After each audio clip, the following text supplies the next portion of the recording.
Ce sont les personnes les plus importantes de notre époque et, en raison de leur célébrité et de leur pouvoir, elles sont également exposées à diverses menaces. Grâce aux technologies de sécurité modernes et à des tactiques ingénieuses, ils peuvent bénéficier d'une protection presque complète, même en public. Bienvenue sur Avantage. Aujourd'hui, nous vous présentons les 5 personnes les mieux protégées au monde et nous vous expliquons les méthodes qu'elles utilisent pour se protéger. Commençons par le numéro 5 et Vladimir Poutine. En tant que chef d'État de la Russie, il est constamment exposé au danger et, en tant qu'ancien agent du KGB, il sait à quel point c'est important de se laisser bien protéger. Un département du FSO russe, une agence de sécurité d'État, est responsable de la sécurité du président. L'unité pour la protection de Poutine emploie près de 2000 personnes. Ils accompagnent le président lors de ses apparitions publiques et protègent également son poste de président, du gouvernement ainsi que sa propriété privée. Poutine compte sur la loyauté de ses agents et récompense régulièrement les gardes du corps fidèles par des salaires astronomiques, des biens immobiliers exclusifs ou d'autres fonctions gouvernementales de haut niveau. En plus de la protection extérieure et visible qu'ils assurent au président, il y a aussi l'unité dite de sécurité psychologique, qui analyse toutes les menaces pesant sur le président et qui gère ensuite les apparitions publiques en conséquence. Pour cela, l'unité travaille en coopération directe avec les services secrets du pays, surtout lorsque le président se trouve en dehors du district gouvernemental ou même à l'étranger. Chaque apparition publique est méticuleusement planifiée.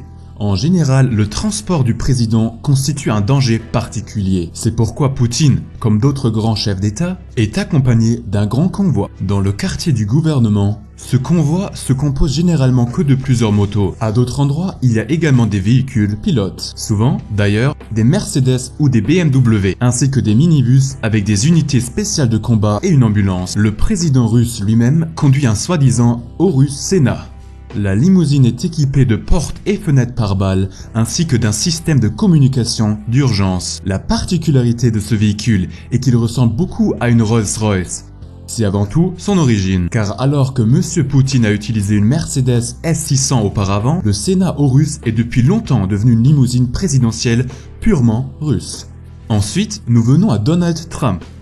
Presque aucun autre chef d'État dans le monde ne bénéficie d'une protection aussi complète contre les menaces que le président des États-Unis. Les services secrets utilisent diverses stratégies pour assurer la sécurité de Trump, en particulier en public. L'une d'elles est, par exemple, la préparation précise d'une visite du président dans une autre région. Les agents des services secrets se rendent sur place 3 mois à l'avance, élaborant un plan du site, ainsi que plusieurs alternatives. Ils surveillent également toutes les fenêtres et tous les balcons où un agresseur pourrait attaquer et travaillent avec les autorités locales pour localiser toute personne dans la région qui a publiquement déclaré avoir voulu menacer ou attaquer le président. Même pendant le transport, le président américain bénéficie de la plus grande protection possible. Sa limousine, aussi appelée la Bête, a des portes en acier de quelques centimètres d'épaisseur, ainsi qu'en Kevlar et aramide qui sécurisent le véhicule contre les explosions. Les pneus sont également par balles et le verre est pratiquement impénétrable avec une épaisseur de 13 cm.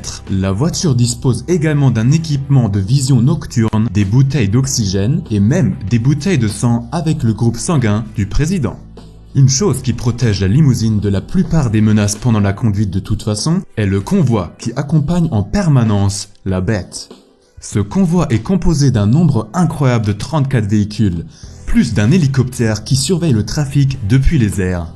Les véhicules sont conduits par des voitures route et des voitures pilotes qui vérifient l'état du trafic.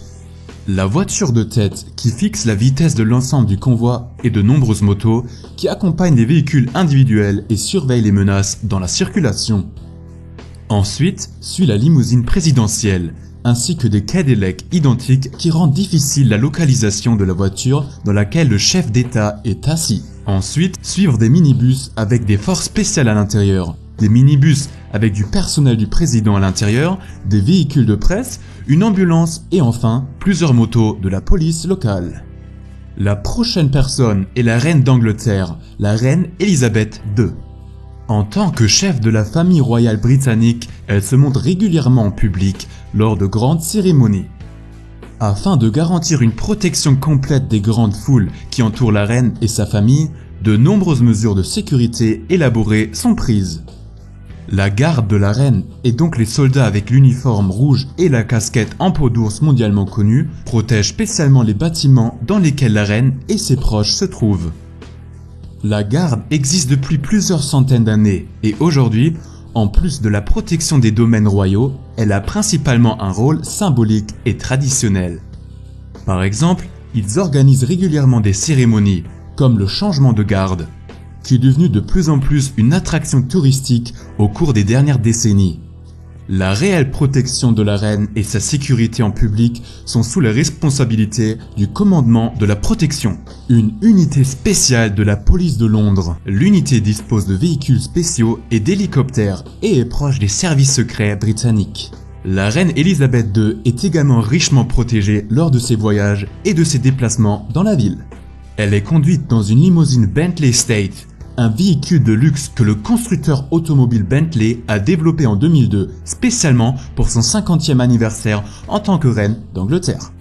La limousine d'État vaut plus de 10 millions d'euros et sa conception est assez atypique pour un véhicule de haute sécurité. Le siège arrière est situé sous un immense toit panoramique, ce qui donne aux occupants l'impression d'être assis dans une boîte de verre. Lorsque la reine voyage dans sa Bentley, elle est escortée par de nombreuses motocyclettes, plusieurs voitures de tête et pilotes, ainsi que des dizaines de véhicules de soutien. D'ailleurs, l'effort pour protéger la reine et sa famille coûte 130 millions d'euros chaque année. Ensuite, parlons de Kim Jong-un. Le dirigeant nord-coréen est probablement considéré comme l'un des hommes politiques les plus controversés de notre époque et est donc protégé par diverses mesures de sécurité, surtout à l'étranger, mais aussi en Corée du Nord. La sécurité de Kim est garantie par l'unité 963, dont le nom est dérivé des numéros de chance nord-coréens, qui est chargé de protéger les politiciens et les généraux de haut rang, ainsi que la famille de Kim Jong-un et Kim Jong-un lui-même. L'ensemble de l'unité compte près de 100 000 employés et constitue donc de loin la plus grande unité de sécurité personnelle de l'État dans le monde. Juste pour comparer, les services secrets des États-Unis ne comptent que 6 000 agents. Cependant, les agents du 963 ne travaillent pas toutes comme gardes du corps. Par exemple, de nombreux employés sont également actifs dans l'armée ou dans la planification stratégique et la coordination de défilés publics et d'apparitions politiques. Pour faire partie du personnel chargé de la sécurité du président, de nombreux critères doivent d'abord être remplis. Il faut être issu d'une famille très fidèle au pays et à ses dirigeants, avoir des connaissances en taekwondo et suivre une formation de 6 mois dans un camp spécial. L'apparaissance est également très importante. Les agents ne doivent donc pas avoir de cicatrices et doivent avoir un corps athlétique ainsi qu'un visage attirant. Même si les gardes du corps de Kim sont rarement visibles dans les médias nord-coréennes, certaines de leurs méthodes et techniques de travail sont apparues lors d'une visite du président nord-coréen à l'étranger. Par exemple, chaque repas de Kim Jong-un est toujours d'abord testé par un dégustateur. Ils font également le transport de toilettes privées pour Kim Jong-un afin qu'aucune trace de son ADN ne puisse être recueillie et analysée par des gouvernements étrangers. Kim Jong-un utilise également des mesures extrêmes pour son transport. Au lieu d'un grand convoi motorisé, le dirigeant s'appuie sur ses gardes du corps qui courent juste à côté de sa limousine. Sa Mercedes Maybach S600 est donc toujours escortée par plusieurs gardes du corps. Kim Jong-un a eu l'idée inhabituelle du film Dans la ligne de tir, dans lequel Clint Eastwood joue un garde du corps qui court également à côté de la voiture du président. De plus, le nombre de gardes du corps dont Kim s'entoure est encore plus que inhabituel. Alors que même le président américain ne dispose parfois que de peu de gardes du corps, Kim est sécurisé à l'étranger par toute une équipe de gardes du corps. Passons maintenant à la dernière personne, le pape François. Il est le chef de l'Église catholique et est donc considéré comme le représentant de Jésus-Christ sur terre. Ce rôle fait du pape François une personne qui est une autorité morale et religieuse importante, surtout pour les catholiques croyants. Plusieurs millions de personnes viennent assister à ses messes et à ses spectacles dans le monde entier. Contrairement au président et au roi, pape François essaye toujours d'être le plus proche possible avec les gens et même d'être touché par eux. La papamobile dans lequel le pape se déplace à travers la foule lors de ses apparitions publiques est également célèbre dans le monde entier. Le véhicule a un siège surélevé, ce qui permet à l'audience de voir le pape de plus loin. Alors que le siège surélevé était alors encore recouvert de verre pare-balles, le pape François voyage maintenant dans un véhicule complètement ouvert à l'arrière et sur les côtés.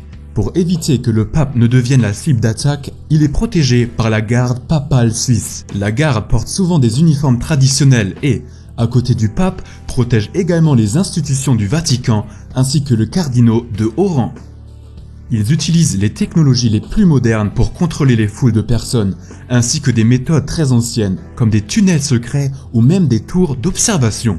Que pensez-vous de toutes ces mesures de sécurité? Excessif ou justifié? Écrivez-le nous dans les commentaires.